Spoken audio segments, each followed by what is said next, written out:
শান্তিনিকেতন গেলাম, একটা বই কিনলাম না, এটা কি সম্ভব? একদম না।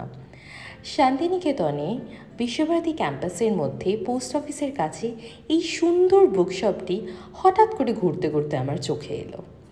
এইখানে রবীন্দ্রনাথ ঠাকুরের ট্রান্সলেটেড বই হিন্দি আর ইংলিশে, তার সাথে সাথে বিভিন্ন দুর্লভ বই আর অনেক বইয়ের পুরনো সংস্করণও আপনি পেয়ে যাবেন।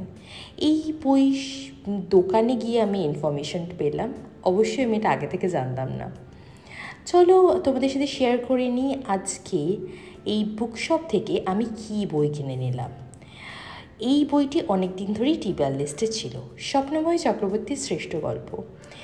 পেশায় লেখক চিকিৎসক হলেও এনার লেখনীতে সমাজ, রাজনীতি, সাধারণ মানুষের জীবনের টানাপোড়েন খুব সুন্দরভাবে ফুটে ওঠে।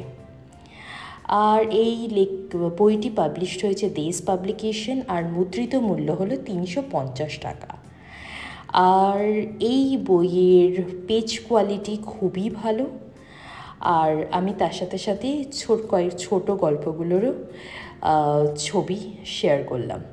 তো এই বইটা কেউ পড়ে থাকলে আমাকে কমেন্ট সেকশনে জানিও, আর কি এই লেখকের আর কী গল্প পড়া উচিত সেটাও অবশ্যই আমাকে জানিও।